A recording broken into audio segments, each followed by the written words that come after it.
అంటే దేవుని ఆయన మీద ప్రేమతో, యేసయ్య మీద ప్రేమతో, ప్రభా నువ్వు సిలువ వేయబడడం ఏంటి, మరి మా పరిస్థితి ఏం కాదు, ప్రభా అట్లా జరుగుద్దా, మేము ఊరుకుంటామా అంటాడు.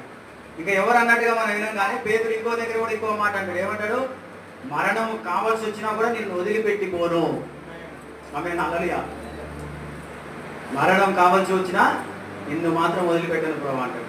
అంటే అలాగనా? అంత భక్తి ఉందా నీలో? 3 సార్లు అబద్ధం ఆడతావు. నేను ఎవరో నీకు తెలియదని 3 సార్లు అబద్ధం చెప్తావని చెప్పాడు.